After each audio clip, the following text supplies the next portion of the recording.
Hey everyone, Josh White here with the HeroFront podcast. Just got done with an awesome episode learning all about Senior Airman Belle Andersen, stationed at Andrews Air Force Base, Maryland, in the Guard.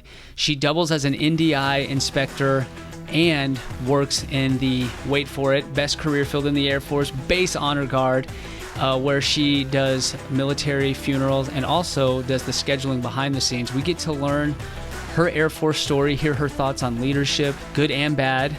We learn about her thoughts on resiliency, never giving up. Just to paint a picture of what kind of airmen we're talking about here, back in 2017, when Puerto Rico was struck with disaster, she helped raise 100,000 pounds of donations to send to Puerto Rico, and she did it by just inspiring others.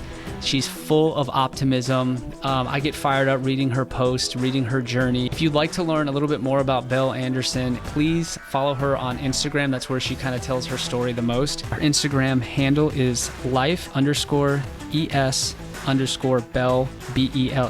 Without further ado, this is the HeroFront podcast, Senior Airman Belle Andersen. I don't like to lecture on how to be a good leader. I like to provide the example. So if I'm answering a phone call from my airmen at 3 o'clock in the morning because they forgot a uniform and they need to go into my locker and borrow mine, I answer the phone. If I need to put everything to the side to listen to one of my airmen's well-being because they're not doing well and they're going through something hard in their personal life that they're unable to overcome, I definitely make the time to listen to them fully. I give them all the time of day needed in order for us to figure out how we can help them. Another part of being a leader is be approachable. That's the biggest one. You can't have airmen that think that you're too busy for them, that you're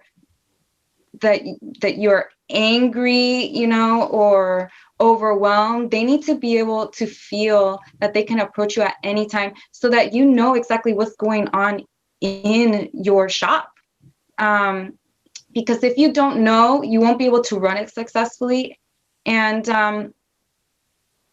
that comes with a lot of hard work. You need to get to know your airmen inside out. And being approachable allows you to do that. You need to know their likes. You need to know their dislikes. You need to know how they receive communication. And you also have to know how they like to communicate. And you have to adjust.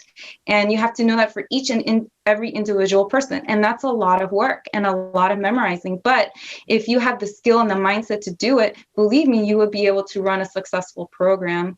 And one that has a very family-oriented type of environment where everyone is helping each other out. So if you provide that example, sure enough, they start learning from you because, believe it or not, airmen are eager to learn as well. And they look at these leadership positions in order for them to adapt and implement those same quality and skills that you are showing them.